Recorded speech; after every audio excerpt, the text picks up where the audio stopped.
Praise the Lord. வருடம் 1945. ஒரு அமைதியான ஒரு காலநிலை, அமைதியான காற்று, கடல் கொந்தளிப்போ சூறாவளியோ எதுவும் இல்லாமல் ஒரு சராசரியான ஒரு சூழ்நிலை காலநிலை நிலவுகிறது. ஃப்ளைட் 19 அமெரிக்காவின் இராணுவ படை வீரர்கள் பாம்ப் டெஸ்டிங் ப்ராக்டிஸ் பண்ணிட்டு இருக்காங்க, ட்ரைனிங் எடுத்துட்டு இருக்காங்க. பாம்ப் டெஸ்டிங் ஆழ்கடலிலே நடுக்கடலிலே செய்து கொண்டிருக்கிறார்கள். அப்பொழுது பார்த்தீங்கன்னா அவங்களோட ஸ்குவாட் லீடர்கிட்ட இருந்து ஒரு சவுண்ட் வருது. நாங்கள் ஒரு பெரிய நீர் சூழலுக்குள்ளே சிக்கி இருக்கிறோம், அதுக்குள்ளே நாங்கள் மாட்டி இருக்கிறோம், நாங்கள் மூழ்கி கொண்டு இருக்கிறோம் என்று அவரிடமிருந்து ஒரு பெரிய சத்தம் கேட்கிறது. நாங்கள் ஒரு பெரிய சூறாவளி போன்ற ஒரு நீர் சூழலுக்குள் மாட்டிக்கொண்டு இருக்கிறோம் என்று அவர் சத்தமாக கத்துறாரு. இந்த சத்தத்தை கேட்ட கமாண்ட் சென்டர்ல இருந்து ரெஸ்கியூ பண்ணுற இன்னொரு ஃப்ளைட் போகுது. அதில் 13 இராணுவ வீரர்கள் அவர்களை காப்பாற்ற போகிறாங்க. ஆனால் அவங்களும் அந்த நீர் சூறாவளி போன்ற பகுதியிலே மாட்டிக்கொண்டு அவங்களுடைய ஃப்ளைட்டும் மறைஞ்சு போச்சு. யூஎஸ் பாம்ப் ஸ்குவாடோட ஃப்ளைட்டும் அந்த நீர் சூழலுக்குள்ளே மூழ்கி போச்சு. அதை காப்பாற்ற போன அந்த 13 பேரும் அவர்களுடைய ஃப்ளைட்டும் அங்கே மாயமாக மறைஞ்சு போயிடுச்சு. அதுக்கப்புறம் அந்த பக்கமாக போகிற ஃப்ளைட்டுங்களுடைய சிக்னல்கள் கட் ஆகிறது. இந்த அனுபவத்தை பார்த்த யுஎஸ் நேவி ஆஃபீஸர் சொல்கிறாங்க, இது நாங்கள் பார்த்ததுலேயே ஒரு மிகப்பெரிய அமானுஷம், இது ஒரு மிகப்பெரிய ஒரு புரியாத புதிராக இருக்கிறது, எங்களுடைய அனுபவத்தில் எங்களுடைய வரலாறுலே நாங்கள் இப்படி பார்த்ததில்லைன்னு சொல்கிறாங்க. இதற்கு காரணமாக இருக்கும் என்கிற சந்தேகத்தை வலுப்படுத்துகிற ஒரு ஆழ்கடலில் இருக்கிற ஒரு மிகப்பெரிய உயிரினம், வலு சர்ப்பமான லிவியாதான் என்று பரபரப்பாக சொல்லப்படுகிற ஒரு பயங்கரமான வலு சர்ப்பம். இது ஒரு சாத்தானுடைய அடையாளம். இதை சி மான்ஸ்டர் என்று சொல்லுகிறார்கள். அதாவது கடலிலே இருக்கிற ஒரு மிகப்பெரிய பயங்கரமான ஒரு உயிரினம் என்று சொல்லப்படுகிறது. ஏன் இதை சாத்தானுக்கு கம்பேர் பண்ணணும் அப்படின்னா, நாம் நம்புகிற வேதமானது சாத்தானையும் லிவியாதானையும் ஒன்றாக காமிக்கிறது. லிவியாதான் என்கிற வலு சர்ப்பத்தை மனுஷர்களால் கண்ட்ரோல் பண்ண முடியாது. இது ஒரு மிகவும் உறுதியான ஒரு சர்ப்பம். சாத்தானை கூட உங்களால் விரட்ட தான் முடியும், ஆனால் அவனை நீங்கள் முழுமையாக அழிக்க முடியாது. அதே போல தான் இந்த லிவியாதானையும் உங்களால் மனிதர்களால் அழிக்க முடியாது. அவர் உன் தலையை நசுக்குவார், நீ அவருடைய குதிங்காலை நசுக்குவாய் என்று ஆதியாகமத்திலே சர்வத்திடம் தேவன் சொன்னதின்படி அவருடைய குமாரனாகிய இயேசு கிறிஸ்து சிலுவையிலே சாத்தானின் தலையை நசுக்கினார். சங்கீதம் 74:13 அவர் இந்த சர்ப்பத்தை பற்றி பேசுகிறார். தேவரீர் தமது வல்லமையினால் சமுத்திரத்தை இரண்டாக பிளந்து ஜலத்தில் உள்ள வலு சர்ப்பங்களின் தலைகளை உடைத்தீர் என்று இந்த வசனம் சொல்லுகிறது. ஜலத்தில் இருக்கிற இந்த வலு சர்ப்பமான லிவியாதான் என்கிற சாத்தானுக்கு கம்பேர் பண்ற இந்த வலு சர்ப்பத்தின் தலையை உடைச்சிட்டாரு அப்படின்ற மாதிரி இந்த வசனம் சொல்லுகிறது. அது மட்டும் இல்லைங்க, சாத்தானின் தலையை சிலுவையிலே நசுக்கினவர் அவர் வருகின்ற நாளிலே அதை முழுமையாக அழிப்பார் என்றும் சொல்லி இருக்கிறார்.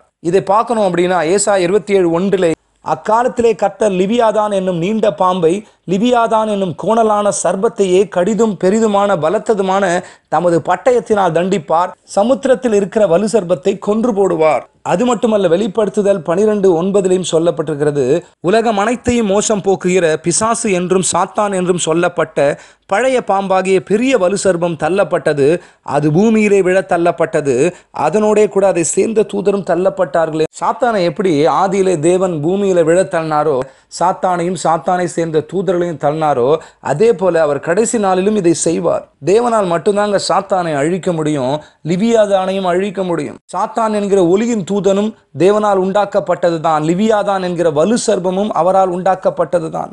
ஆனால் இவைகள் சாத்தானாய் உருவாகும் பொழுது தேவன் அதை அழிப்பார். தேவனால மட்டும்தான் அழிக்க முடியும் லிவியாதான, மனுஷங்களால் அழிக்க முடியாது. அப்படின்னா அது எப்படிப்பட்டது, அது எவ்வளவு பயங்கரமானது, அது எவ்வளவு உறுதியானது அப்படின்னு பார்க்கும்பொழுது தேவனே அதை பற்றி சொல்கிறார். பாருங்க, இதை நீங்க பார்க்கணும் அப்படின்னா யோபு 41:7 தேவன் லிவியாதானை பற்றி பேசும்பொழுது அதன் முன்பாக யாரும் நிற்க முடியாதுன்னு சொல்றாரு. நீ அதன் தோலை அநேக அம்புகளினாலும் அதன் தலையை எரிவல்லையங்களினாலும் எரிவாயோ, அதன் மேல் உன் கையை போடு, யுத்தத்தை நினைத்துக்கொள், இனி அப்படி செய்ய துணிய மாட்டாய்.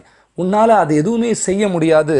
அதோடு நீ யுத்தம் செய்ய நினைச்சாலும் அதை பார்த்ததுக்கு அப்புறம் உன்னால் அப்படி செய்ய முடியாதுன்னு தேவன் சொல்றாரு. 13வது வசனத்திலே, அது மூடி இருக்கிற அதன் போர்வையை கிளப்பக்கூடியவன் யார், அதன் 2 தாடைகளின் நடுவே கடிவாளம் போடத்தக்கவன் யார்.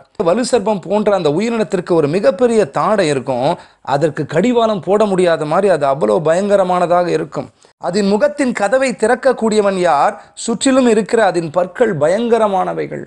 அதனுடைய பற்கள் அளவிட முடியாது, அவ்வளவு ஒரு பயங்கரமான ஒரு ஷார்ப்பான ஒரு கூரான ஆயுதம் போல இருக்குமா. அது தும்முகையில் ஒளி வீசும், அதன் கண்கள் அருணோதயத்தின் புருவங்களைப் போல இருக்கிறது, அது தும்மினாலே ஒளி உண்டாகுமாங்க. இது எவ்வளவு பெரிய ஒரு ஆச்சரியமான விஷயம் பாருங்க. அதன் வாயிலிருந்து எரிகிற பந்தங்கள் புறப்பட்டு அக்கினி பொறி போல பறக்கும். அது வாயை திறக்கும் பொழுது எரிகிற பந்தங்கள் போல உள்ளிருந்து அக்கினி பொறிகள், அக்கினி உண்டாகுமா. அப்போ அதற்குள்ளே இருந்து என்ன மாதிரியான ஒரு வல்லமை உண்டாகும் பாருங்க. அந்த அக்கினி எப்படி இருக்குமா? 20வது வசனம், கொதிக்கிற சட்டியிலும் கொப்பரையிலும் இருந்து புறப்படுகிறது போல அதன் நாசிகளிலிருந்தும் புகை புறப்படும். இது எரிகிற அடுப்பிலிருந்து வருகிறது போல. அப்போ அதற்குள்ளே எவ்வளவு அனல் இருக்கும், அது உள்ளே இருந்து நெருப்பு ஜுவாலைகள் உண்டாகுமா. அதன் சுவாசம் கரிகளை கொளுத்தும், அதன் வாயிலிருந்து ஜுவாலை புறப்படும். அது ஆக்ரோஷப்பட்டு அதன் வாயை திறக்கும் பொழுது அதன் வாயிலிருந்து அக்கினி ஜுவாலைகள் வெளியே வரும். அதன் கழுத்திலே பலன் குடிகொண்டிருக்கும் பயங்கரம் அதற்கு முன் கூத்தாடும். அதுக்கு முன்னாடி பயங்கரம் தலை விரித்தாடும். அதை பார்க்கும் பொழுது அவ்வளவு ஒரு பயங்கரமான, ஒரு பிரம்மாண்டமான ஒரு வலு சர்ப்பமா நமக்கு முன்பாக நிற்குமா.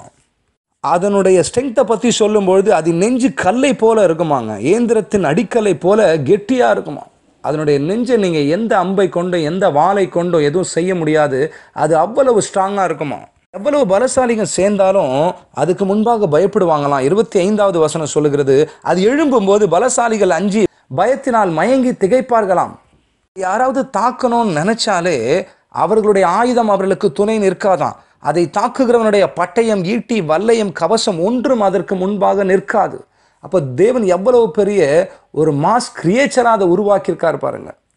அதுக்கு கீழே நீங்கள் கூர்மையான கற்களை போட்டாலும் அது அதன் மேலே சேற்றின் மேலே ஓடுறது போல அவ்வளவு சுலபமாக ஓடிவிடுமா. 33வது வசனத்திலே, பூமியின் மேலே அதற்கு ஒப்பான மிருகம் ஒன்றுமே இல்லை, அது நிர்பயமாக இருக்க உண்டு பண்ணப்பட்டது. மனுஷருக்கே அது ஒரு மிகப்பெரிய பயத்தை உண்டாக்கும். அதை பார்க்குறவங்களுக்கெல்லாம் அதற்கு முன்பாக எதிர்த்து நிற்க முடியாது. இது நம்மளை ஏதாவது செஞ்சிருமோ அப்படின்ற ஒரு மிகப்பெரிய பயம் உண்டாக்குவதற்காக தேவனுடைய கிரியேச்சர்ஸ், இதை விட தேவன் மிகவும் உயர்ந்தவர், இதையே படைச்சிருக்காருன்னா அப்போ தேவன் எவ்வளவு பெரியவர் என்ற ஒரு பயத்தை உண்டாக்குவதற்காக அது தேவனால் உண்டாக்கப்பட்ட, படைக்கப்பட்ட ஒரு சிருஷ்டி. சரி, இவ்வளவு பெரிய ஒரு வலு சர்ப்பமான இந்த மிருகம் எங்க இருக்கும் அப்படின்னு கேட்டீங்கன்னா, இது சமுத்திரத்திலே ஒரு பெரிய ஒரு ஆழமான இடத்திலே இருக்கும் என்று சொல்லப்படுகிறது. இது பெர்முடா ட்ரையாங்கிள் என்கிற இடத்திலே இருக்கும் என்று யூகிக்கப்படுகிறது. ஏன் அப்படின்னா, பெர்முடா ட்ரையாங்கிள் என்று சொல்லப்படுகிற ஒரு இடம் என்பது ஒரு பெரிய, ஒரு புதிரான, ஒரு அமானுஷ்யமான, ஒரு சூறாவளி போன்ற, ஒரு புதைகுழி போன்ற ஒரு இடம். அதை பார்க்கும்பொழுது அந்த ட்ரையாங்கிள் பார்த்தீங்கன்னா அட்லாண்டிக் பெருங்கடலிலே இருக்கிறது. அந்த இடம் ஒரு முக்கோணம் போல இருக்கும். அதுக்கு நடுவில் சூறாவளியால் ஏற்பட்ட ஒரு புதைகுழி போல ஒரு சுழி போன்ற ஒரு மிகப்பெரிய ஆழமான இடம். அதை பார்க்கும்பொழுது ஏதோ கடலை கலக்கி விட்டது போல, ஒரு பாத்திரத்தில் நீர் இருக்கும்போது நீங்கள் அதை கலக்கி விட்டீங்கன்னா அது சென்டரில் ஒரு குழி போல அது உண்டாகுமோ, அதே போல கடலை கலக்கி விட்டால் எப்படி அது நடுவில் ஒரு குழி போல ஒரு சுடல் உண்டாகுமோ, அதே போல உண்டாகி இருக்கிற இடம் அது. அதை போன்ற ஒரு சுடல் வடிவம் இங்கே பெர்முடா ட்ரையாங்கிளில் இருக்கு. அது மட்டுமல்ல, இந்த ட்ரையாங்கிளை சுற்றி பல அமானுஷ்யமான புதிரான கதைகள், உண்மையான கதைகள் வரலாற்றிலே சொல்லப்பட்டிருக்கிறது. 1945 யூஎஸ் பாம்ப் ஸ்குவாட் ட்ரைனிங் எடுத்தவங்க 6 பேர் இறந்துட்டாங்க. 6 பேர் போன ட்ரைனிங் ஃப்ளைட்டு மாயமாக அந்த இடத்துல மறைஞ்சு போயிடுச்சு. அவர்களை காப்பாற்ற போன ஒரு 13 பேரை கொண்ட ரெஸ்கியூ ஃப்ளைட்டும் அந்த இடத்துல போய் மாயமாக மறைந்து விட்டது. அந்த இடத்தை சுற்றி ஒரு இருள் எப்பவுமே சூழ்ந்திருக்குமாங்க. அந்த பக்கமாக போன கப்பலில் இருந்த அதிகாரிகள் சொல்லும் பொழுது அந்த இடத்துல ஏதோ ஒரு அமானுஷ்யம், அங்கே போகும்போது சிக்னல்கள் கட் ஆகுது, நாங்கள் எதிர்பார்க்காத ஒரு பயம் வந்து சூழ்ந்து கொள்ளுகிறது அப்படின்னு சொல்கிறாங்க. அது மட்டுமல்ல, 1918 கார்கோ ஷிப் 309 பேரையும் மற்றும் 10,000 டன் மேங்கனீஸ் கனிமங்களை சுமந்து கொண்டு போன கப்பல் அந்த இடத்துல மாயமாக மறைந்து விட்டது. 309 பேரும் காணாமல் போயிட்டாங்க. 1948 பிரிட்டிஷ் விமானங்களான ஸ்டார் டைகர் மற்றும் 1949 ஸ்டார் ஏரியல் என்று அழைக்கப்படுகிற அந்த விமானங்கள் அந்த இடத்துல போய் மாயமாக மறைந்து விட்டதுங்க. அந்த பெர்முடா ட்ரையாங்கிள் பக்கம் போகிற விமானங்களும் கப்பலும் எப்படி மாயமாக அதனுள்ளே இழுக்கப்படுகிறது, மறைந்து போகிறது என்று ஒரு புரியாத புதிராகத்தான் இருக்கிறது. சயின்ஸில் சில காரணங்கள் சொன்னாலும் இன்னும் ஆழ்கடல் ஆராய்ச்சியாளர்களால் அதை சரியாக கண்டுபிடிக்கப்படவில்லை. ஏனென்றால் அந்த பெர்முடா ட்ரையாங்கிள் ரொம்ப ஆழமானது, அதற்கு உள்ளே போக முடியாது. இதுக்கெல்லாம் காரணம் என்னவா இருக்க வாய்ப்பு இருக்குன்னா, அந்த ஆராய்ச்சியாளர்கள், அறிவியல் ஆராய்ச்சியாளர்கள் சொல்லுகிறது, சமுத்திரத்திலே இருக்கிற இந்த வலு சர்ப்பமாகிய லிவியாதான், சாத்தானுக்கு இணையாக இருக்கிற இது கடலையே கலக்குகிற வல்லமை உள்ளதுங்க. அதாவது கடல் நீரை கலக்கும் போது அந்த இடத்துல ஒரு மையப்பகுதியில் ஒரு குழி உண்டாகும் நான் சொன்னேன். இங்கே நீங்கள் பார்க்குற இந்த படத்துலையும் அப்படி தான் இருக்குது. கடலுக்கு நடுவில் அந்த பெர்முடா ட்ரையாங்கிளே ஒரு குழி உண்டாகி இருக்கு பாருங்கள், ஒரு சுடல், ஒரு நீர் சுடல் உண்டாகி இருக்கிறது. இதன் உள்ளதான் லிவியாதான் இருக்கும் என்ற எண்ணம் வலுப்படுகிறது. ஏனென்றால் லிவியாதான் கடலை கலக்கும் என்று வேதம் சொல்லுகிறது. நீங்க பார்க்கணும், யோபு 41:31 அது ஆழத்தை உழைப்பானையை போல பொங்க பண்ணி கடலை தைலம் போல கலக்கி விடுமா. சமுத்திரத்தின் ஆழத்தை உலைப்பானை பொங்குவதை போல அது பொங்க செய்யும். அது உள்ள இருந்து திரும்பும்போது அவ்வளவு பெரிய ஒரு மாஸ் கிரியேச்சர் உள்ள இருந்து திரும்பும்போது அந்த உலைப்பானை பொங்குவதை போல அது பொங்க பண்ணுமா. கடலை தைலம் போல கலக்கி விடுவாங்க. தைலத்தை கடையிறது போல கடலை அது கலக்கி விடும். லிவியாதான் என்கிற பயங்கர வலு சர்ப்பம் கடலையே கலக்கும். அப்படின்னா அது கலக்கிற இடத்துல ஒரு குழி போல ஒரு நீர்ச்சுடல் உண்டாகும். இதை பார்க்கும்போது அப்படிதானே இருக்கு. சமுத்திரத்தில் இருக்கிற வலு சர்ப்பம் என்று வேதம் சொல்லும் பொழுது அப்ப இந்த இடத்துல லிவியாதான் இருக்கும். அதனுடைய எதிர் சக்தி, அதனுடைய வல்லமை, அதனுடைய பயங்கரமான ஒரு சக்தி, ஒரு அந்தகார கிரியைகள் தான் இப்படியெல்லாம் செய்து அப்படின்ற சந்தேகம் நமக்கு வலுவடைகிறது. அடுத்த கேள்வி என்ன வருதுன்னா, இந்த வலு சர்ப்பமானது எப்போ வெளியே வரும், அதாவது எப்போ எழுந்திருக்கும். அநேகர் பேசிக்கிறாங்க லிவியாதான் என்கிற ஒரு பெரிய வலு சர்ப்பம் பூமியில இருந்து, அதாவது சமுத்திரத்திலிருந்து வெளியே வரும்போது உலகம் அழியும், உலகம் அழிவதற்கான சூழ்நிலைகள் உருவாகும்னு பேசிக்கிறாங்க. ஆனா உண்மை என்ன அப்படின்னா, எப்போ எழுந்திருக்கோம்னா வேதாகமம் என்ன சொல்லுகிறது, தேவனுடைய ரகசிய வருகையின் போது பரிசுத்தவான்கள் எடுத்துக்கொள்ளப்படுவார்கள். பூமியிலே கைவிடப்பட்டவர்கள் மகா உபத்திரவ காலத்திலே சிக்கிக் கொள்வார்கள். மகா உபத்திரவ காலம் 7 வருஷம் முடியும் பொழுது தேவனுடைய 1000 வருட அரசாட்சி வருங்க. இந்த மகா உபத்திரவ காலம் 7 வருடம் இங்கே பூமியிலே நடக்கும்போது பரலோகத்திலே ஆட்டுக்குட்டியானவரின் கல்யாண விருந்து நடக்கும். இது ரகசிய வரிகளை எடுத்துக்கொண்ட பரிசுத்தவான்களுக்காக தேவன் அவர்களோட ஐக்கியமாய் இருப்பதற்காக ஏற்படுத்தப்பட்ட ஒரு பெரிய ஆவிக்குரிய கல்யாண விருந்து. இதை பற்றி வேதத்திலே பார்க்கும்பொழுது வெளிப்படுத்தின விசேஷம் 19:9 சொல்லப்பட்டிருக்கிறது, பின்னும் அவன் என்னை நோக்கி ஆட்டுக்குட்டியானவரின் கல்யாண விருந்துக்கு அழைக்கப்பட்டவர்கள் பாக்கியவான்கள் என்று எழுது என்றான். மேலும் இவைகள் தேவனுடைய சத்தியமான வசனங்கள் என்று என்னுடனே சொன்னான். யோவானுக்கு வெளிப்படுத்தின இந்த தரிசனத்திலே ஒரு தூதன் சொல்றாரு பாருங்க, இது ஆட்டுக்குட்டியானவரின் கல்யாண விருந்து. எப்போ நடக்குதான், கீழே உபத்திரவ காலம், பிசாசனுடைய ஆதிக்கம் அதிகமாகும் பொழுது உபத்திரவ காலம் ஸ்டார்ட் ஆகுமா. இந்த 7 வருட காலம் கீழே உபத்திரவ காலம் முடியும் பொழுது மேலே அங்க கல்யாண விருந்தும் முடியும். இது முடியும் பொழுது தேவன் பூமிக்கு 1000 வருஷம் அரசாட்சி நடத்த வருவார். அப்பொழுது சமுத்திரத்தில் இருக்கிற அந்த வலு சர்ப்பத்திற்கு, லிவியாதான் என்கிற அந்த வலு சர்ப்பத்திற்கு அங்கே இருக்க அதிகாரம் இல்லை. அப்பொழுது தேவன் வெளியரங்கமாக அவருடைய தூதனை அனுப்பி பாதாளத்தின் திறவுகோலை அந்த தூதன் கைகளை வைத்துக்கொண்டு ஒரு பெரிய சங்கிலையும் தன் கையிலே பிடித்து கொண்டு வானத்திலிருந்து இறங்கி வருவான். இறங்கி வெளிப்படுத்தின விசேஷம் 20:2 சொல்லுகிறது, பிசாஸ் என்றும் சாத்தான் என்றும் சொல்லப்பட்ட பழைய பாம்பாகிய வலு சர்ப்பத்தை அவன் பிடித்து அதை 1000 வருஷம் அளவும் கட்டி வைத்து அந்த 1000 வருஷம் நிறைவேறும் வரைக்கும் அது ஜனங்களை மோசம் போக்காதபடிக்கு அதை பாதாளத்திலே தள்ளி அடைத்து அதன் மேல் முத்திரை போட்டான். வேத ஆராய்ச்சியாளர்கள் சொல்றாங்க, இந்த வலு சர்ப்பத்தையும் சாத்தானையும் கம்பேர் பண்ணி, அதாவது சாத்தான்னு சொல்லப்படுகிற அந்த பழைய பாம்பாகிய வலு சர்ப்பத்தை அவன் என்ன பண்ணுவான், அந்த தூதன் பிடிச்சு அதை 1000 வருஷம் அளவும் கட்டி வைத்து அது ஜனங்களை, ஏன்னா அந்த 1000 வருஷம் தேவன் அரசாடுற வருஷம், அந்த சாத்தானுக்கோ லிவியாதான் என்கிற அந்த பாம்புக்கோ அந்த மிருகத்திற்கோ தேவனுடைய அரசாங்கத்திலே அது பூமியிலே சமுத்திரத்திலே அது இருக்க முடியாது, அது அங்கே ஆளுகை செய்ய முடியாது. ஆகையால் அது தூதனாலே கட்டி வைக்கப்படுகிறது. தேவனுடைய 1000 வருஷம் அரசாட்சி முடியும் பொழுது அந்த சாத்தான் என்கிற அந்த பாம்பு விடுதலையாகும். மறுபடியும் கொஞ்ச காலம் இருக்கும். அந்த கொஞ்ச காலம் முடியும் பொழுது அது பெரிய படைகளை திரட்டி தேவனோடு ஒரு ஆர்மகதான் என்கிற யுத்தம் நடத்தும்.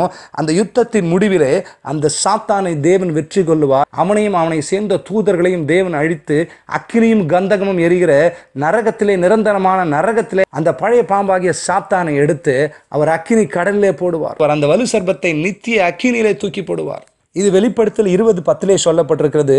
மேலும் அவர்களை மோசம் போக்கின பிசாசானவன் மிருகமும் கள்ள தீர்க்கதரிசியும் இருக்கிற இடமாகிய அக்கினியும் கந்தகமுமான கடலிலே தள்ளப்பட்டான்.